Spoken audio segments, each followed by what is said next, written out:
Ouais, t'en auras plus besoin.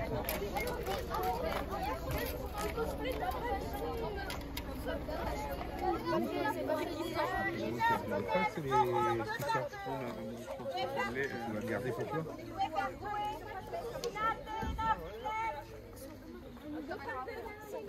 Alors, les latinistes du groupe 1, j'appelle Louis. Louis, tu viens vers moi s'il te plaît. Voilà, super. Ensuite, on a Thomas Roussel. Enfin, on a les deux Thomas, comme ça, voilà.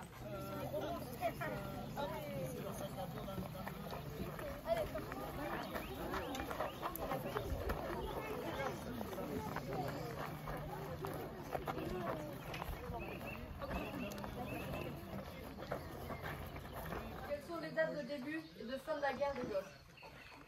Est-ce qu'il y a besoin de répéter? Alors, on va voir si vous avez écouté. Est-ce que quelqu'un peut répéter la question en français? Ouais. Date de début et de fin de la guerre des Gaules. Merci Alexia. C'est bon pour tout le monde? Note à auditer. Maintenant, écoutez. Par ce qu'on appelle du coup la bataille du Xenion, dont on en parlait aujourd'hui, vers R51 avant Jésus-Christ.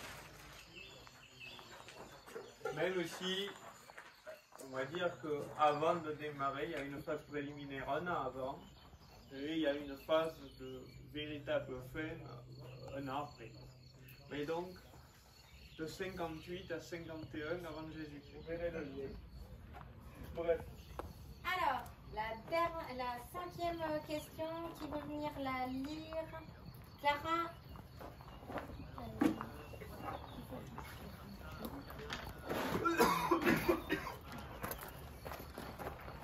Cette question, elle est sur votre petit jeu, c'est Komodo. Qu'est-ce que ça veut dire, les latinistes? Komodo. Comment? Comment?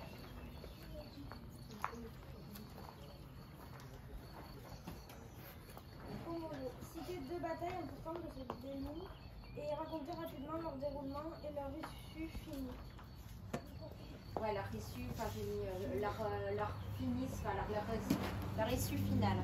Alors, quelle est la question? Vous pouvez répéter? Il faut citer Deux noms des batailles. ouais, deux batailles importantes avant celle de Loum, Voilà. et raconter rapidement raconter rapidement, il y a Victor qui répond déjà.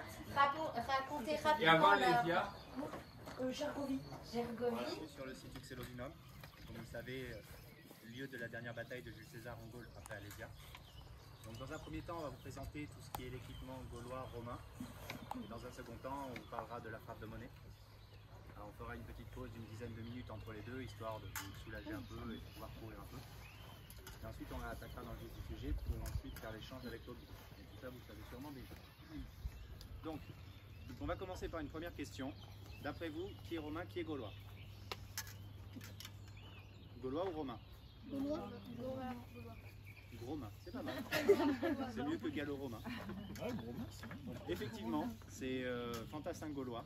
Moi, je suis un légionnaire romain. Protège la main.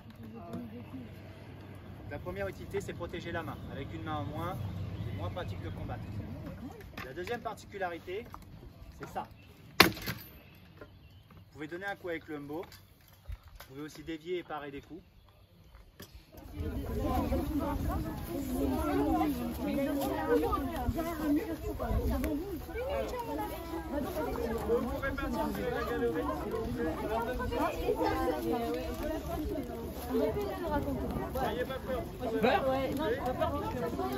Et savoir qu'on est finalement devenu, qu'on est devenu le nouvel empereur, etc. Il faut savoir qu'il y a des empereurs, pas beaucoup, mais il y en a un ou deux au moins, dont on ne connaît l'existence. Ils n'ont laissé aucune trace de leur passage dans l'histoire, si ce n'est qu'ils ont frappé quelques monnaies. On sait qu'ils ont été empereurs parce qu'ils ont frappé quelques Flanc, on le centre par rapport au motif. On met son battant. On tient fermement entre les deux mains pour pas que ça bouge naturellement. pour pas faire une pièce fautée. Et là on se tape pas sur les doigts et on met un coup franc. Mieux. Ou deux. Et voilà. Et on a notre monnaie. bien réussi. Plutôt bien réussi, que vous pouvez faire circuler et vous allez chacun, vous la faites regarder, vous la faites passer et chacun viendra à son tour ensuite frapper sa propre monnaie. C'est ce que je Alors, juste un petit point quand même technique. Il est important, le marteau pèse, il pèse 1 kg, un peu plus d'1 kg, 1 kg de sang. Il est important de ne pas taper sur le côté parce que vous allez avoir une frappe qui sera juste faite. Ce qui est important, c'est de taper au milieu, de taper suffisamment fort sans taper sur les doigts parce que la semaine dernière, il y a encore des traces. C'est le prof en plus. C'est le prof qui m'a fait ça. Aujourd'hui, on surveille particulièrement les profs. Les profs de Gourdon, aujourd'hui, vous ne pourrez pas les revendre. Hein. C'est pas du cuivre, c'est pas de l'argent, c'est de l'étain. Alors voilà, normalement elles devraient être en argent, là elles sont faites en étain. Donc moi je vais bien positionner. Toi tu dois taper au milieu et alors tu dois taper. Pas sur mon doigt, hein. Mais, allez, on y va. Encore. Je crois que c'est pas mal ce que tu as fait. Et après les ateliers frappe, ils étaient...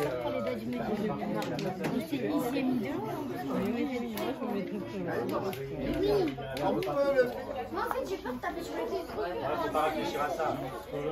La sécurité avant tout. Encore. C'est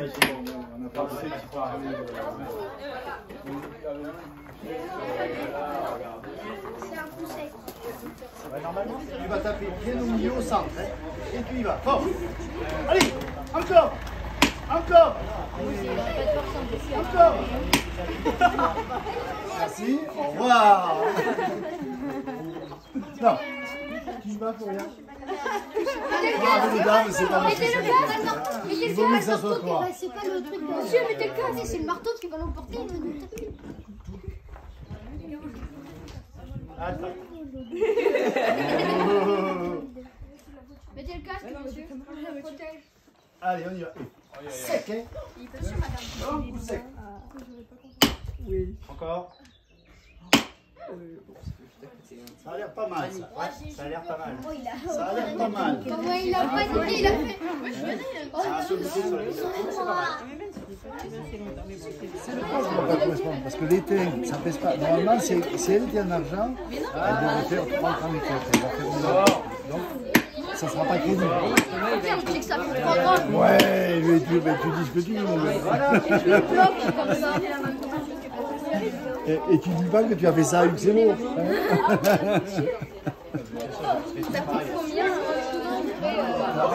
Ça vaut plus de à peu près entre 3 et 5 000 euros. Vous n'avez pas peur qu'au bout du moment, faites attention. Par contre, le cadeau, non, que ça ne te donne pas des idées, mon gars. Pas des idées, mais ça vaut entre 3 et 5 000 si elle était de cette qualité. Avec le portrait de Jules César.